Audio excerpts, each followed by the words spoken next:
बहुत बहादुर तुर्क था। क्या नाम था? मोहम्मद खान सानी। समझ में आ रही है बात, नहीं आ रही है?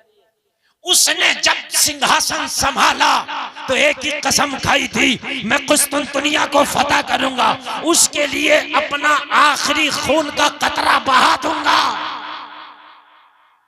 ये तुर्कों की तारीख रही है, इस्लाम की खिदमत की है ना। आज भी तुर्कों की तारीख है। आज पहली तुर्कों की तारीख ये थी कि उन्होंने इस्लाम की खिदमत सबसे बढ़ के की। पहले तुर्कों की तारीख ये थी, उन्होंने कम से कम तकरीबन पूरी दुनिया में हुकूमत की। पहले तुर्कों की तारीख ये थी कि उन्होंने कहीं मस्जिदों का निर्माण कराया, कहीं उन्होंने हाफिज कुरान के जरिए हरम काबा और हरम मदीना की तामीर कराई। शर्म आना चाहिए। आज के तुर्कों की तारीख है, इसने शादी 50 लाख की है तो मैं 60 लाख की करूंगा। शर्म आनी चाहिए। ये अपने आप को तुर्क कहते हैं, शर्म आना चाहिए। ये तुर्कों की तारीख है जो मैं पढ़ के बता रहा हूं। हरम शरीफ मदीने का बनाया तो उन्होंने पहले अपने बच्चों को हाफिज कुरान बनाया, फिर राजमिस्त्री बनाया। उनके बच्चे जब मदीने का हरम बनाते थे तो एक पत्थर पे पहले कुरान का पारा पढ़ते थे, फिर मदीने के हरम में लगाते थे। ये थी तारीख, ये थी तारीख। लेकिन आज क्या तारीख है? आज हमारी ये तारीख है कि अगर की मेहरबानी है कि ये आलम पसंद आया, वो चाहते तो किसी भी आलम को चुन लेते, पसंद कर लेते, अल्लाह उसी आलम में आपको भेज देता। लेकिन अगर किसी और आलम को आप चुन लेते, पसंद कर लेते, सोनाली, सोनाली वालों तुम बताओ, अगर वो किसी आलम को चुन लेते, अल्लाह उस आलम में उन्हें भेज देता। सोनाली वालों तुम बताओ, तुम्हें कैसे पता चलता कि खाना कैसे खाया जाएगा? ये नबी की सीरत के गोशों ने बताया कि खाना खाने का तरीका क्या है, तुम्हें कैसे पता चलता है? अगर वो किसी और आलम को चुन लेते तो डिडोली वालों तुम्हें, सोनाली वालों तुम्हें कैसे पता चलता कि शादी कैसे की जाएगी? बताइए, नबी ने करके बताया। ये शादी नबी के सीरत का एक हिस्सा है, नबी की जिंदगी का एक हिस्सा है। वो अलग बात है हमने अपनी शादियां नबी के तरीके से हटा दी, वो हमारी बेवफाई है, हमारी बदामालियों का नतीजा है। इसीलिए शादियां बहुत जल्दी टूट भी रही हैं और शादियां बहुत ज्यादा सक्सेस नहीं हो रही, इसलिए कि नबी के सीरत को हटा के जो काम करोगे वो काम कामयाब नहीं होगा। बेशक वो काम कामयाब नहीं होगा। नबी की सीरत को हटा के आप कोई भी काम कर लें, उस काम में आपको मुकम्मल तरीके से कामयाबी मिल ही नहीं सकती। नबी की सीरत को सामने रखकर फिर आप काम कीजिए, इंशाअल्लाह जिस काम में हाथ डालेंगे उसी काम में बरकत हो जाएगी। जिस भी काम में हाथ डालेंगे उसी काम में क्या होगा? बरकत होगी। और बरकत जब होएगी तो मैं समझता हूं फिर परेशानियां दूर हो जाएगी। बेशक हर आदमी कहता है मुझे कामयाबी का नुस्खा दे दो।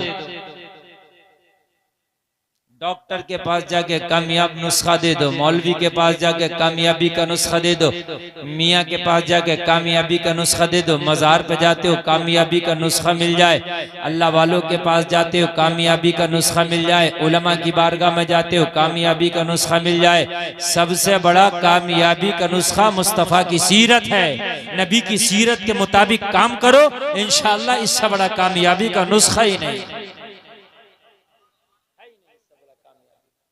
थोड़ा आवाज बढ़ा दो एक बार, और ऑपरेटर साहब थोड़ा सा बढ़ा दो, बहुत अच्छा आपका साउंड बोल रहा, थोड़ा इनका कॉलम का आवाज बढ़ाइए। वापसी कहा समझ रहे हैं आप?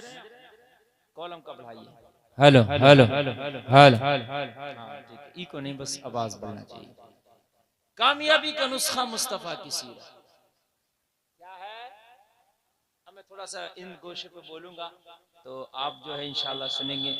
और आपको उस पर लगेगा कि दिल कहेगा नहीं, मुस्तफ़ा की सीरत के मुताबिक जिंदगी गुजारना चाहिए। लगेगा इंशाअल्लाह, लगेगा मुस्तफ़ा की सीरत। मुस्तफ़ा की सीरत का एक हिस्सा है। देखिए, नबी की 63 साल जिंदगी है। जाहिरी जिंदगी कितनी है? जोर से बोले। ये जाहिरी जिंदगी है, दुनिया भी जिंदगी 63 साल, 60 और 3।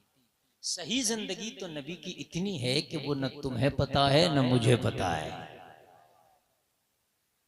तुम कहोगे कितनी है, तो इतनी है कि जब साल भी नहीं हुआ करते थे जब भी नबी थे, जब महीने नहीं थे तब भी नबी थे, जब हिजरी और ईसवी नहीं थी तब भी नबी थे, जब टाइम घंटा सेकेंड मिनट घड़ी चांद सूरज शजर हजर बरगो समर जिन्नो बशर हूरो मलक लोहो कलम यहाँ वहाँ ऊपर नीचे तहत फौक इधर उधर जन्नत दोज़ख जुमा आशूरा कुछ ना था तब भी मुस्तफा थे, मुस्तफा थे। तो अब गिनने में तो आ ही नहीं सकता, इसलिए कि गिनने वाली कोई चीज ही ना थी, तब भी मुस्तफा थे। वो तब थे जब जिब्रील एक सितारे को देखा करते थे। सुभान अल्लाह। आका ने पूछ लिया, जिब्रील उम्र कितनी होगी तेरी? अर्ज की, आका महीने साल के बताऊं? एक सितारा रोशन होता था, नजर आता था, 70,000 बरस में एक बार चमकता था, मैंने 72,000 मर्तबा चमकते देखा है। सुभान अल्लाह, जोर से बोलो सुभान अल्लाह। सुभान अल्लाह। तुम्हें बहुत बातें याद हैं लोगों, दुनिया तुम्हें इतनी याद है, इतनी याद है कि दुनिया बहुत याद है, मगर दुनिया इतनी ही रखो कि जितनी तुम्हारी जरूरत पूरी हो जाए, वरना दुनिया को अपने ऊपर हावी कर लोगे तुम्हें तबाह कर देगी। आज बड़ी अच्छी बात बता रहा हूं, इतनी रखो कि जितनी जरूरत पूरी हो सके। मैं ये नहीं कह रहा कि दुनिया से बिल्कुल अलग चले जाओ, दुनिया में रह के दुनिया से अलग गुजारा नहीं है, दुनिया में रह के दुनिया से अलग गुजारा नहीं है, मगर रखो इतनी कि दुनिया तुझे न मिटाए, इतना ख्याल। अगर ज्यादा दुनिया तूने अपने ऊपर हावी कर ली तो तुझे मिटा देगी दुनिया। क्या कर देगी दुनिया? मिटा देगी। दुनिया मालूम है कैसे है? दुनिया इस तरह से है जैसे समंदर। क्या है? और तुम मालूम है किस तरह से हो? जैसे कश्ती। जैसे समंदर और कश्ती का बड़ा गहरा रिश्ता है, बड़ा गहरा रिश्ता है। समंदर के बगैर कश्ती नहीं चलती, पानी के बगैर कश्ती नहीं चलती। बात समझ में आ रही है कि नहीं आ रही? कश्ती कहीं पानी के अलावा चलती देखी है? देखी है किसी ने? नहीं देखी है? बस एक बार चली। कितनी बार चली? एक बार चली। औरतों में से कुछ आवाज़ें आ रही हैं, आप खामोश रहें इसलिए कि मेरी तकरीर शुरू हो गई, कोई बात ना करें। आप हजरात को मैं वो तारीख पेश कर रहा हूँ, वो चीजें बता रहा हूँ कि शायद आपने ना सुनी हो, अगर ये सुन लोगे तो इंशाअल्लाह जिंदगी गुजारने के काम आएंगे। एक बार चली है खुशकी पर, और वो बड़ी वो बड़ा बहादुर किसी माँ का बेटा था कि जिसने कश्ती को खुशकी के रास्तों पर चला दिया। उसका नाम था मोहम्मद खान सानी फातह कुस्तुनतुनिया।